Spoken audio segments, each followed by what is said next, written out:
Hello, everyone, and welcome to week 4 of Flossmas. I am Deborah, and today we have so many fun things in store for you. We're going to talk about a whole slew of fully finished objects. Most of them are Christmas ornaments for my tree. We're going to be talking about how to find peace in a very busy season, and we'll be opening up the last of our Advent calendars for this year. So I hope that you will stick around and enjoy the content for today. So it's the last week of Flossmas. It has gone by so quickly, just like last year. So I want to, first of all, thank everybody who has tuned in from video to video and commented and talked about kind of your own traditions and what you're stitching on this season. It has been such a pleasure to see that. And I love the fact that we get to kind of have that connection during this time of year because of our hobby. So like I said, I've got quite a lot to show you today. I said last week, I'd gone on a fully finishing frenzy and I had 9 pieces and I was like, I'm going to show you a couple now and a couple next week.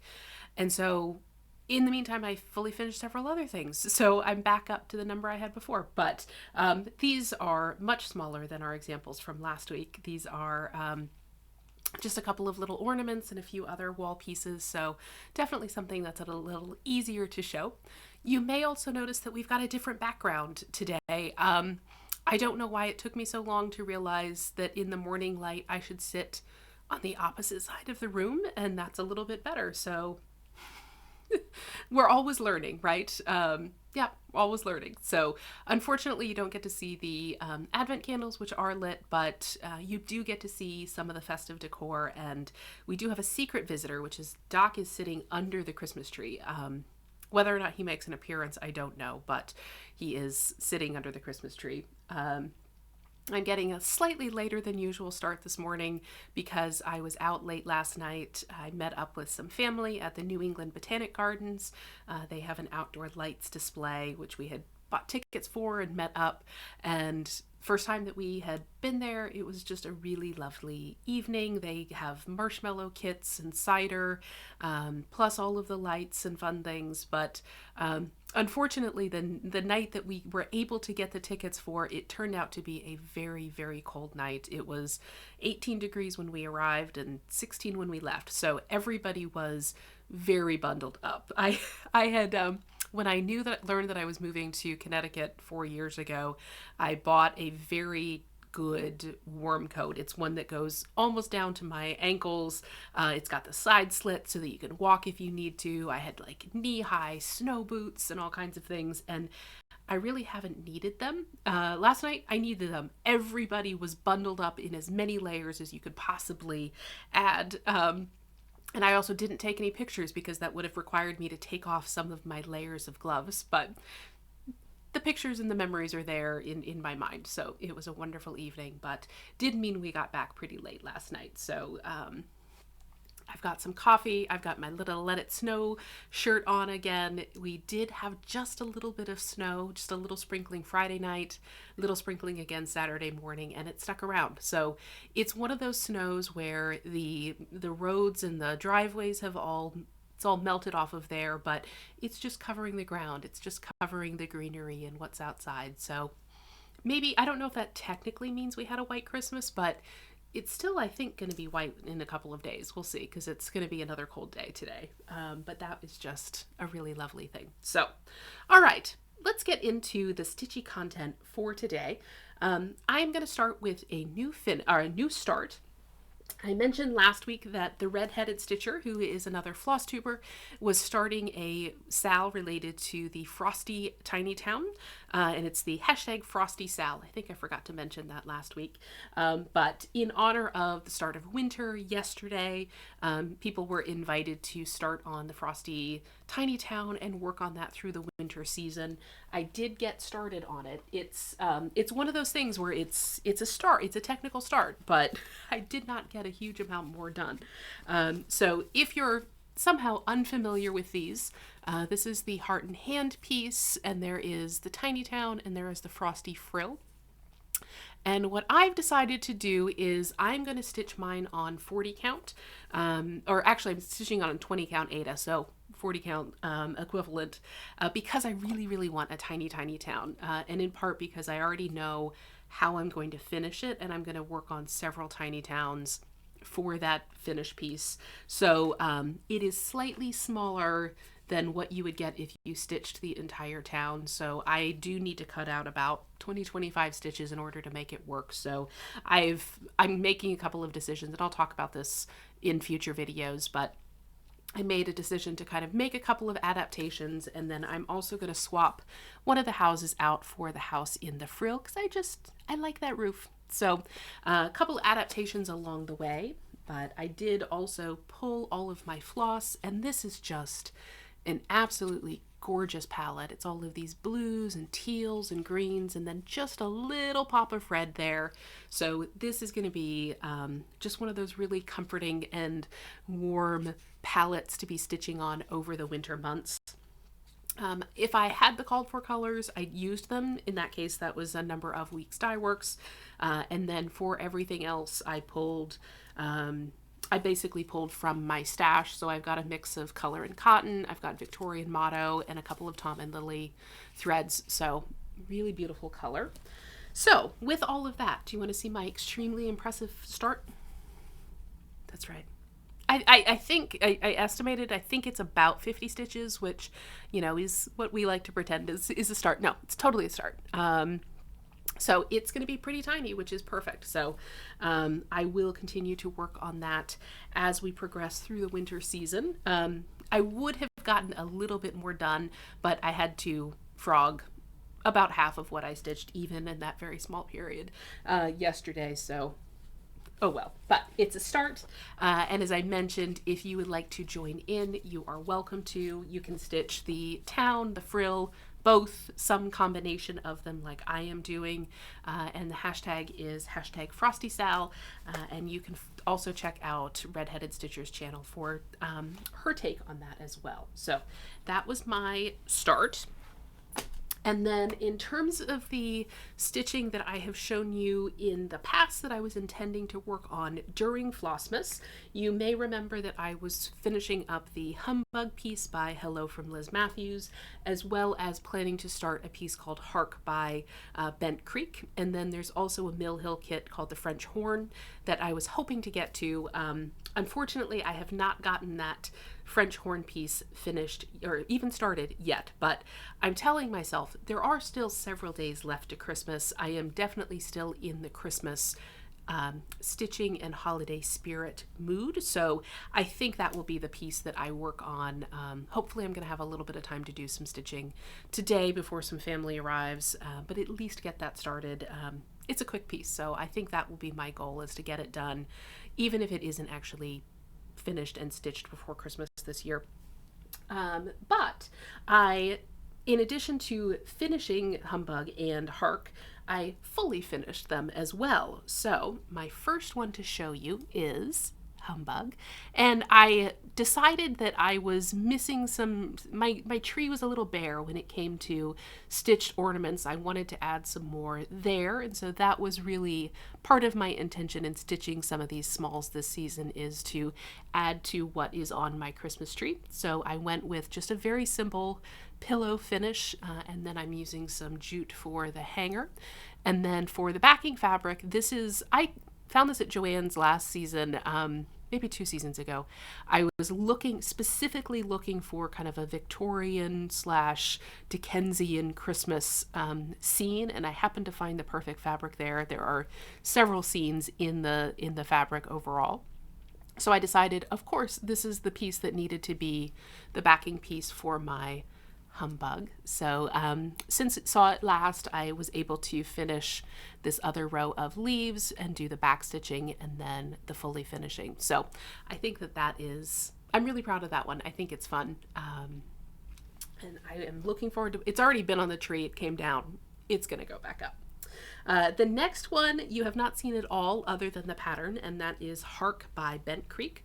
And I was also able to fully finish this one, and they have a series of these are kind of older patterns, but a series in which they have some word that is spelled out in the alphabet. The lighting isn't great, and the color where the rest of the letters are is a very kind of greeny yellow, so it shows up really nicely in person, but there is a full alphabet there.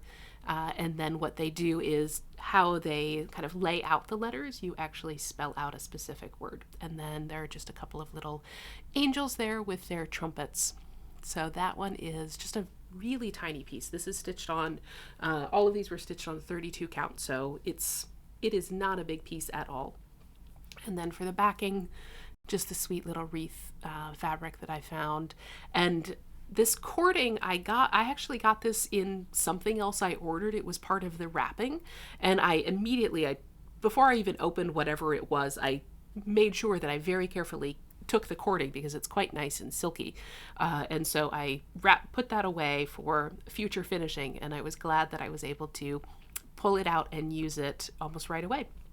And I have maybe about the same length again left, so I can definitely use it in the future. This may have converted me for cording. I've been meaning to buy one of the cording machines to make my own, and I was like, I absolutely understand the appeal now. So that is Hark by Bent Creek.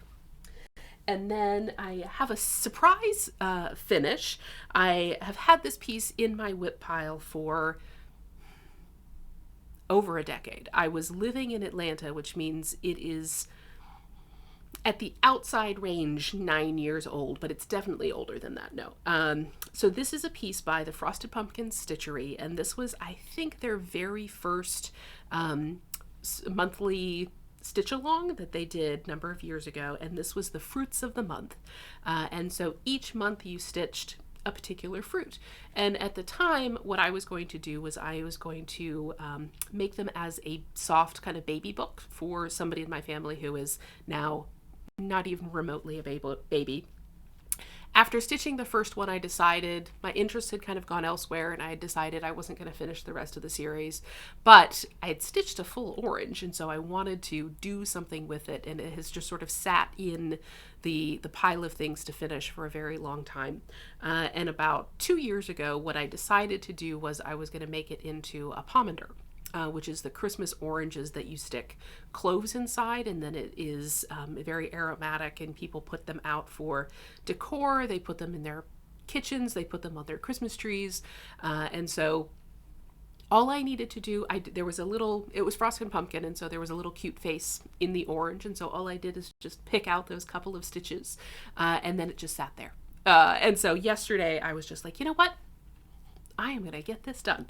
So I not only finished it, I fully finished it. And so this is my adaptation and my new Christmas pomander ornament. And on the back, it really doesn't have anything to do with the London Eye, but I was realizing because these are not traditional Christmas colors, most of my Christmas fabrics don't necessarily go with it. But I did have this blue fabric, which is a winter scene, so I thought that would go well. And so, like I said, all I did in order to adapt this pattern is there was a small face here. I just restitched that in with surrounding colors. Obviously, Christmas oranges don't typically have the flowers or leaves on them, but that was a bridge too far of things that I was going to unpick and then have to restitch. So slightly non-traditional pomander with that. And then what I did is I just used, this was Anchor Pearl Cotton, and I used that because the cloves stick out quite far from the orange, and so I just stitched a whole series of French knots. And then I deliberately didn't exactly plan out my swirl. I wanted it to look a little bit handmade and kind of wonky in terms of how it does, because I think that that's very much what most pomanders look like. This is often something that people do with kids as kind of a Christmas time craft, and even when you do intend to make them very, very carefully laid out and designed, that doesn't always mean that that's how they turn out. So I wanted to demonstrate and embrace that kind of homemade aspect of it, and so I just freehanded the swirl. It definitely looks a little bit wonky, but I think that's exactly what most Christmas pomanders look like. So, and then I also wanted a fairly rustic finish, and so I simply did the technique where you stitch most of the way around your piece with the right sides out, so the wrong sides together, the opposite of what you do with most ornaments. And then I just took more of the pearl cotton and did a quick blanket stitch around the edges. This is a new finish for me and I really like it, but one of the things I learned is depending on the fabric that you're using, I would use interfacing on them so that they don't fray. Sometimes that's what you want.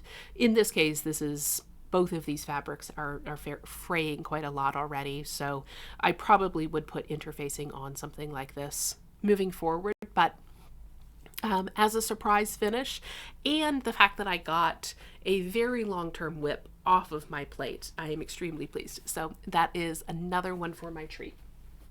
And then, so those were the pieces that I finished just this last week. And then what I have to show you is also the several that I fully finished the week before that I'd held off on showing. So the first is another Bent Creek piece, and you'll remember this is a piece I showed in my very first Flossmas episode this year, and this is just called A Merry Little Christmas by Bent Creek. There was a square border on it that I left off because I wanted to finish it as a circle.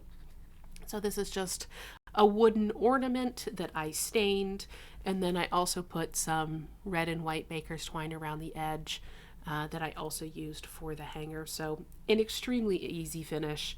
I had gotten these ornaments in the Reindeer Games set from With Thy Needle and Thread, and I was using a different size fabric, so they weren't going to work for that, but definitely something I can finish a couple other pieces on, and then I have two left.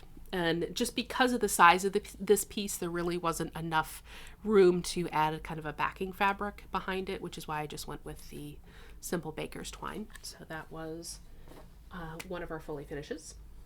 I also fully finished one of our historical sampler pieces from last year. So this was a piece from their advent calendar last year. If you have been watching my video or some other FlossTubers videos, you'll know that there is a very similar piece in this year's, which I believe is a snowman. I'm forgetting already. I think it's a snowman. And it also came with this same canvas and the bow. And also, so I decided that I was going to finish it as they had suggested. It was stitched on Aida, so you also just kind of ruffle up the edges a little bit so that it gives it that frayed look. And then rather than putting it on the easel that they provided, I just closed it up with a piece of fabric, some sort of dust on there. And this is a Cath Kidston fabric that is kind of a thicker, kind of canvasy duck cloth. And I just thought that was a cute little thing. So my intention is that I will also finish this year's snow globe piece in the same way once I have finished stitching it. And then I believe last year, I don't remember if they suggested this or if I did it, but we got some beads in the pack last year, and so I will also replace the snow in the snow globe from this year's pattern with these beads for the future one as well. So that was by Historical Sampler Company. And then this was my first attempt at doing the blanket stitch finish. This one is a DMC, or this is a Dimensions kit. I believe it is called Merry and Bright. This is a piece that I picked up. I moved into this house 4 years ago, almost exactly 4 years ago. And the day that I was supposed to close and move into my house, there was a huge snowstorm up and down the seaboard, the eastern seaboard. And so I had to drive up to Connecticut to do the closing, but all of my stuff stayed in New Jersey where I was living at the time. And so I wound up staying in a completely empty house for the weekend. I had a air mattress and a camp chair and not that much to do because everything was packed and I hadn't planned on having a bunch of free time. So I went to the store, as all good cross stitchers do, and I picked up this piece to fit this stitch. And then once I got the rest of my patterns and things back, it kind of languished for a while, but a viewer made a really wonderful suggestion of just stitching it in order to commemorate that experience of buying and moving into the house and the adventure that that was. So I did finish stitching it. There was kind of a mason jar with some greenery here that I left off, but it's then also something that has been kind of sitting for about a year to be fully finished. So I did that as well. Again, I just went with some simple twine, and this is that Cath Kidston London fabric. Again, it's a winter scene. I think the colors work really well with the stitch piece. And I deliberately didn't overstuff this. I kind of wanted them to be a little bit flatter, also so they're not weighing down the boughs of the tree. But I think it's really lovely, and I think it is such a wonderful commemoration of that kind of neat thing in my life that I was able to move here and to buy the house. Right. This is the last of the ornaments that I have fully finished, and this is also a piece that I stitched last year. This is O Tannenbaum, and I think it's Country and Colonial Stitches, I think is the designer. If you want to know, let me know. There is more words at the bottom that has some of the words from the poem and the song there. I left that off. And I originally intended, and there was some snow up here, my original intention was to make this into a stand-up, to be brave enough to make a stand-up for the first time. And I decided that Helen D made this point in one of her recent videos that when it's really wide like this, it sometimes kind of pulls the fabric in, and so you don't always see the entire piece. And so I decided to go with a flat finish and an ornament instead. But this was incredibly easy. All I did is I took, I think I used a protractor and measured out and made an arc and then cut straight. It was incredibly easy. Again, I went with something fairly simple, and then I have some just kind of ribbon there to close things up. And for the back, this is actually it's a very heavy fabric. I got this as a bag that came with some like body lotion and things like that. And I thought that the fabric was really cute, so I definitely set that aside for a future project. The button is from that original bag, and so I was able to repurpose it. It is quite thick, and so there is a little bit of extra space than you might normally have, but I glued them together. I didn't kind of whip stitch them together, and I am fine with that. I think it's just really cute, and then just a little piece of jute as the hanger, so I really love this piece. I think this is really pretty. And then I have two other pieces that I fully finished. One is a fully finish of our very first small that we worked on together, and that was Reindeer Games. And when I saw this in the store, it's this little peppermint kind of tin candle holder. I think it's maybe a candle holder. It's got a wooden base. As soon as I saw that, I was like, that is going to be perfect for this peppermint and reindeer scene. And then I just picked a very sweet little winter scene of snowflakes and kind of red for the fabric backing. And I stitched this on, I believe this was 32 count. I've already forgotten. It's been a couple of weeks. I think it was 32 count, in part because I wanted to make it larger. And I also wanted to showcase the fabric because I didn't want to make the piece even bigger than that, but I did have to fill up, obviously, this entire base. So I think it turned out really, really sweet. It sits on my blanket shelf upstairs, and I think it's a great way to kind of showcase both the piece and the colors and that sweet little peppermint finish. And then the last piece that I finished is more of a winter piece than a Christmas piece, but another one that I stitched last year. And this is Winter Typography by Pine Mountain Designs. And there is another piece to the chart. There's about double the amount in the full piece, but I realized that in the middle, by making some very minor adjustments, I was essentially able to make it just a small piece. And I had this cute little snowman fabric that was the right colors, and again, just a quick little embellishment with the jute. And then this is a piece that I got at Michael's. I really like finding these kind of things that will allow me to quickly frame and finish pieces, and then also allow me to swap them out. It is not glued in. This is from this year's collection, so if you find it, go for it. I was specifically deliberately looking for some finishing pieces that I could swap out throughout the year in my upstairs display. So this is just a very simple wooden piece. And originally I had intended to put a magnet and washer there. It turned out that my piece was just exactly the right size, that it kind of is held in there by friction. So in future I may add the magnet and washer for other pieces, but there was not really any need to do it in this case. So both of those are upstairs in my craft room, in my seasonal displays there. Okay. Oh my gosh, this video is already 25 minutes long. Let's continue to truck along. Those were all of my fully finishes to show you.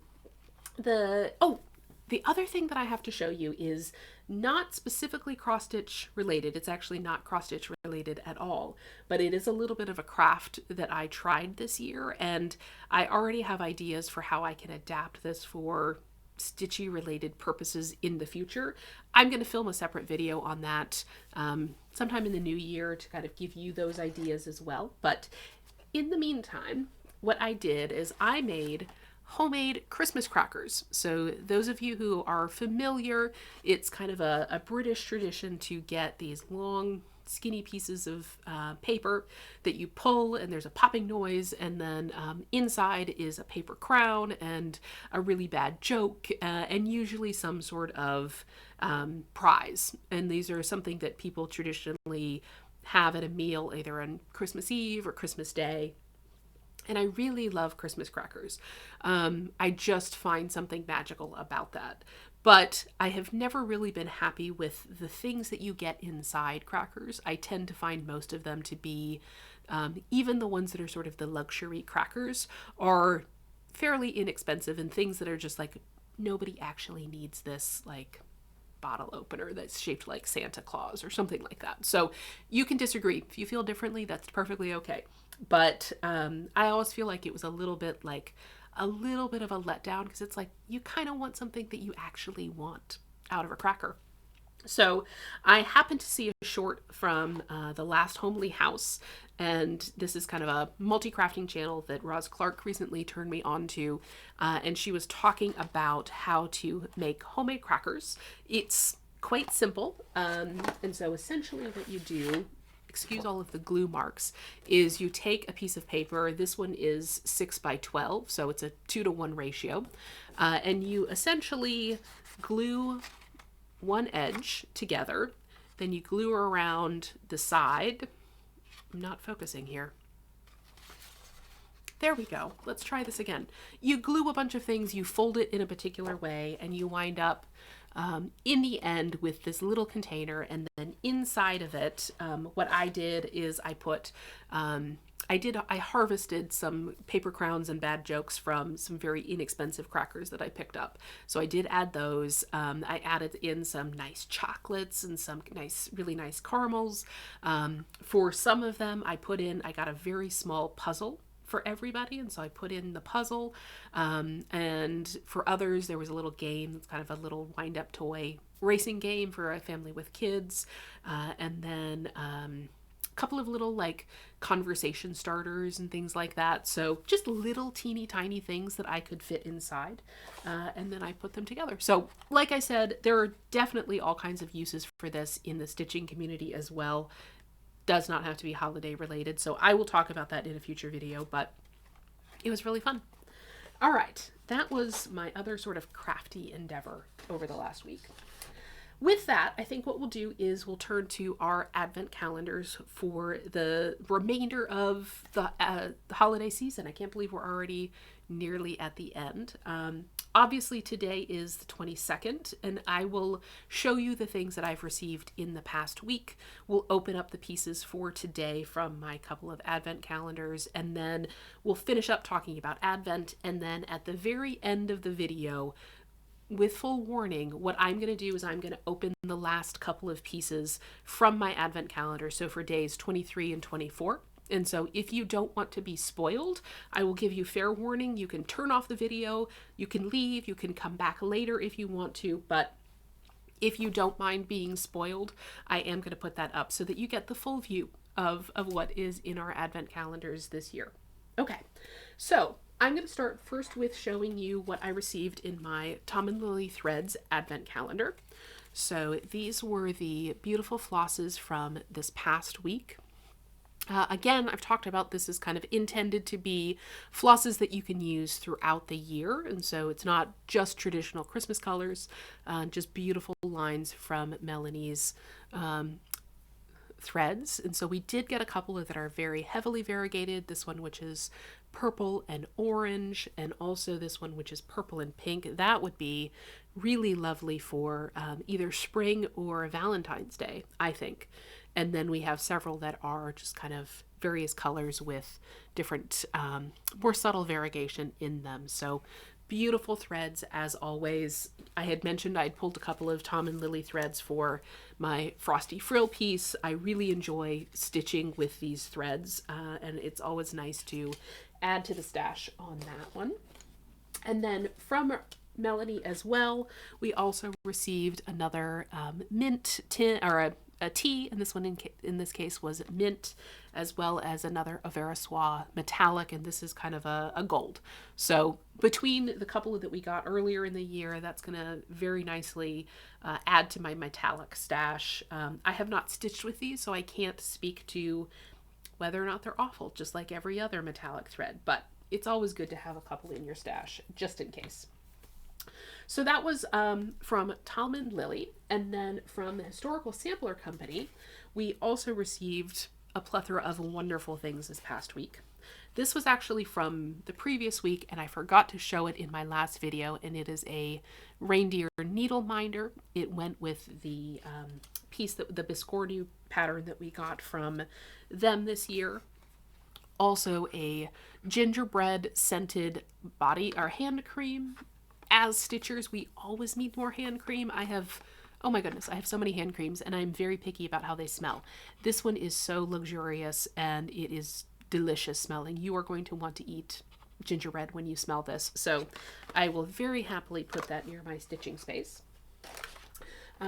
In terms of other types of luxury, we also got this little hot cocoa mix, again in dark mint, and it comes with the marshmallows, and you just put it in your warm milk, let it melt, and go from there. So I have to do a whole lot of cleaning today because I've got family coming into town, and this may be my treat when I am done, is to have a wonderful scrummy. It says fabulously scrummy. Cozy chocolate. So that may be my treat for the end of the day today. We also received a little stamp, and it says stitched with love. So that's a fantastic thing if you're gifting a piece to somebody. We received a packet of 26 size needles from Whitecroft, which is a UK company. Always happy to have more needles. We received this little honeycomb decoration. This is one of those pieces that's paper, and you open it up and it becomes a 3D piece, and it has, in this case, a magnetic closure. So I haven't opened it yet because I wanted to show you, but I will be opening that up, and it's got a hanger, so it's going to go on my Christmas tree. And then, I just dropped my cracker. The other thing that I received from Historical Sampler Company this week is another one of our patterns, and this one is called Christmas Bauble. Another, obviously something that would be fantastic for an ornament, and we did receive just a small piece of the Petit Point Zweigart Ada, so I have not had any problem stitching on this. I know people have kind of reported in the past that the paint can be a little bit difficult to get your needle through. You know, honestly, if you've got a good needle, maybe try a fresh needle, but it's not something I've really had any difficulty with. So a cute one to add to the future stitching list. And in terms of Lego, what we got is, this one was really fun. This was a week in which they were doing more homages to existing Lego sets. So this one is a very tiny pirate ship. I love that. I think that's so sweet. There's also, I know of at least 2 sets that are Lego delivery trucks. I mean, who wouldn't love a whole truck of Legos? So just a tiny little kind of a semi truck delivering your Legos. And then they did several which were homages to kind of very large house sets. So this one is kind of a tree house style. And then we also got this one, which is kind of a mega city piece, I think. And another one that is kind of a rainbow colored, very blocky set. And then, oh, she's lost her piece. We also got a little girl holding a Lego set of her own, which I think is maybe a duck. So that is our minifig. So those were what we have opened, what I opened without you this last week. And so what I'll do is open up for days 22 today with you. So first we have our Tom and Lily threads.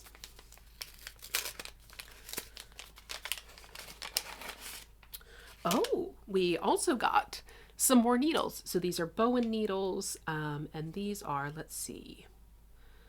Am I seeing the size quickly? No. Oh, size 24. There we go. So always happy, like I said, to have another pack of needles. And then today it's a very kind of a dusky rose, dusky mauve color. Really beautiful, nice subtle variegation. So that is our thread for the day. And then from the Historical Sampler Company, it says no peeking. Oh, it explains what it is. So I will show it to you first. It sounds like something that otherwise you might go, what is that? Okay. Oh, that is beautiful. So this is as we are told, a versatile needle holder, and it's ideal for storing needles. So let's see, it's just a twist off cap and you can put your needles inside. That's great.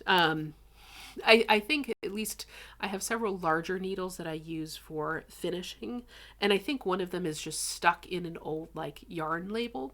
So now I have something really, really nice and portable that I can store that in moving forward.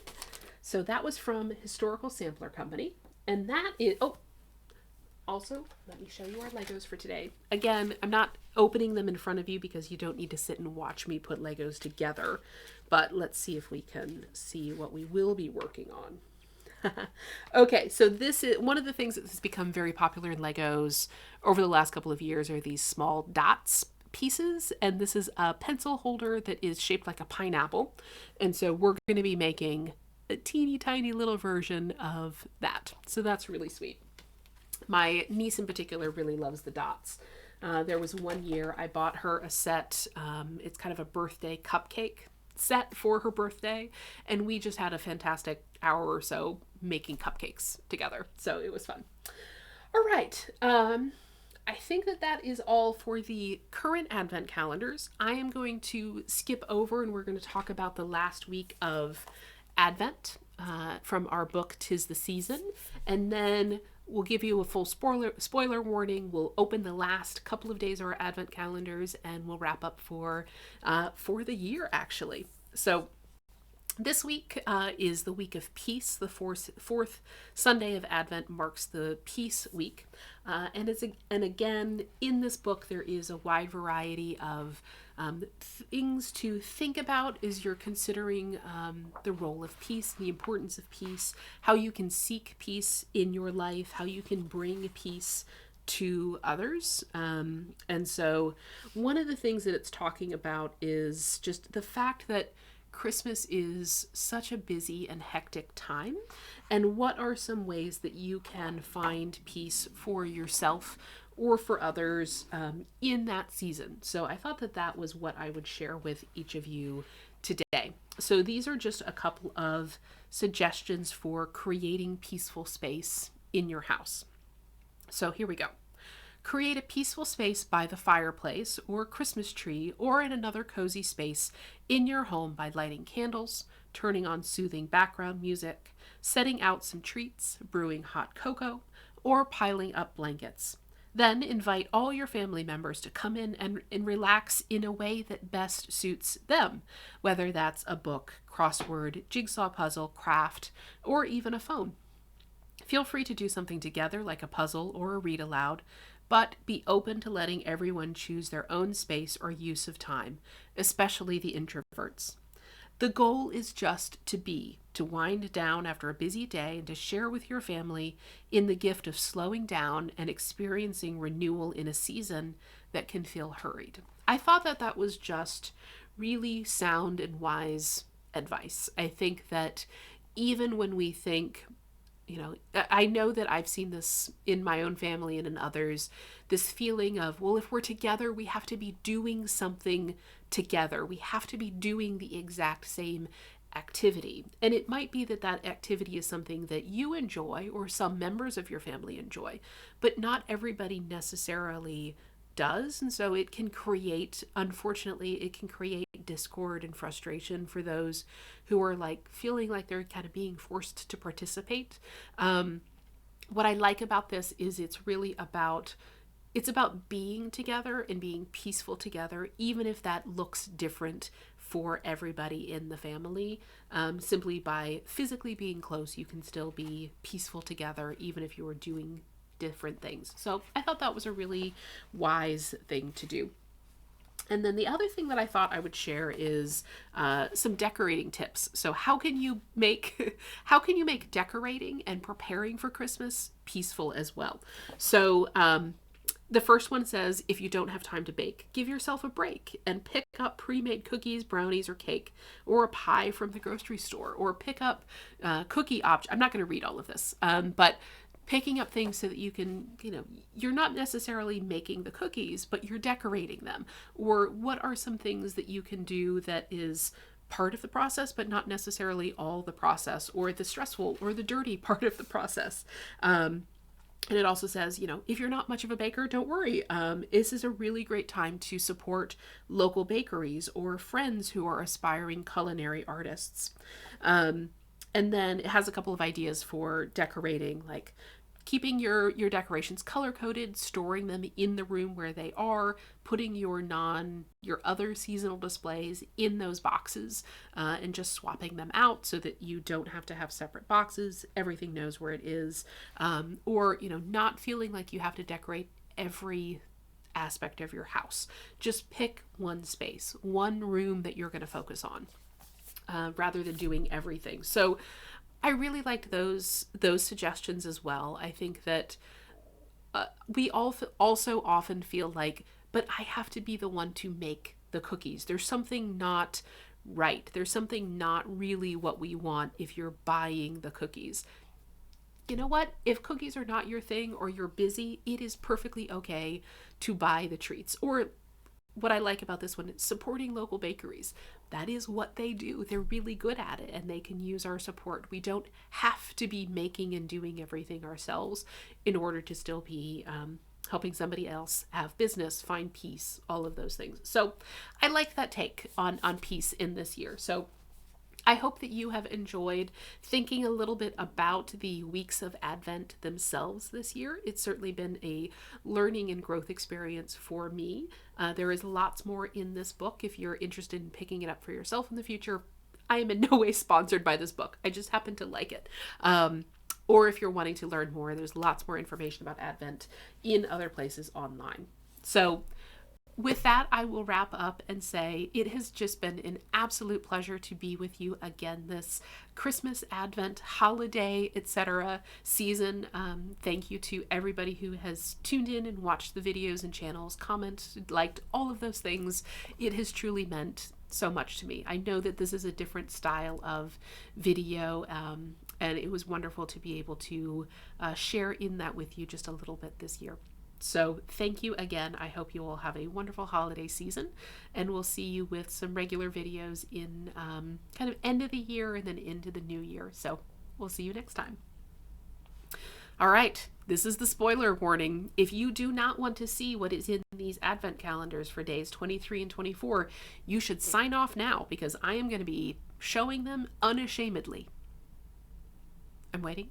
Are they gone? Okay. I think we'll open them up. So let's start with Lego, since I do have that one out first. I also am opening these a little bit early because, like I said, I've got family coming. This way, I'll have everything out, but I don't need to be opening them in front of them. All right, so it looks like, oh, cute.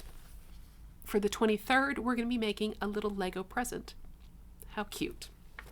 And then on the 24th, okay, you guys, we're going to be making a Christmas tree. Look at that. It was a double-sized little box, so it's got more pieces in it, and it looks like multiple pages of directions. So we're making a Christmas tree, and this is one of their newer sets. This came out last year, I think. So I have still seen this one available, but I don't have it, but great. So that will be super fun that I get to work on. Next, we're going to do the Tom and Lily, since those are on top. So we've got day 23 of our threads. My stomach is growling. I don't know if you can hear that. All right. Oh, beautiful. This one is called Blue Water Breeze, and it is just a beautiful, bright, summery, kind of teal and light blue. Fantastic. That is going to be gorgeous. And then for day 24, drum roll, please. Okay, just making sure. Yes. Oh, we got a teeny tiny little calendar. Oh, that's fantastic. You never know when you need a teeny tiny little calendar.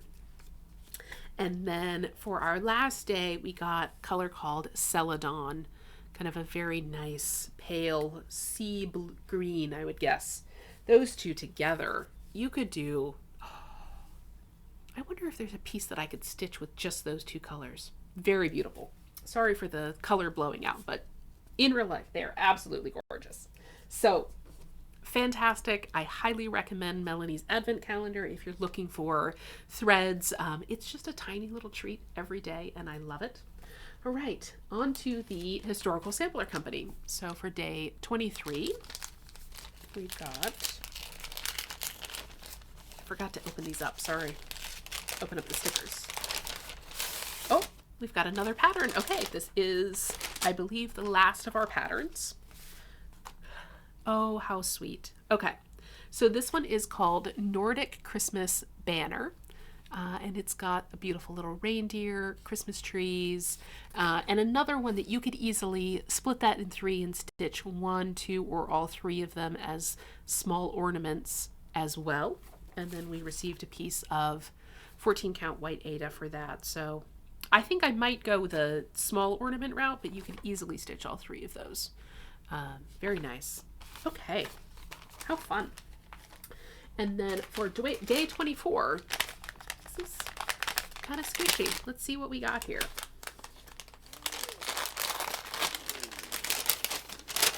All right, it's kind of fuzzy. How cute. Oh, this goes with, we had this a hint of this earlier.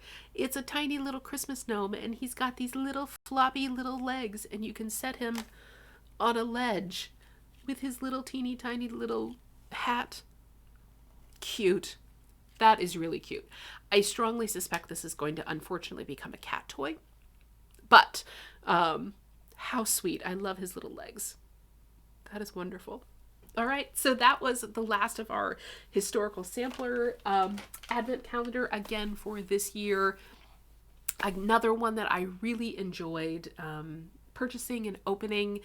What I like is there's plenty of Stitchy stuff that's in there, and then just little sprinklings of a couple of other things like the cocoa and the gingerbread and the cute little ornaments. So I find it to be a really good mix of Stitchy and non-Stitchy content that helps you celebrate the winter season. So, all right. With that, we are absolutely wrapping up for the day. I will say thank you again to everybody who stuck around, and we'll see you in a future video. Bye, everybody.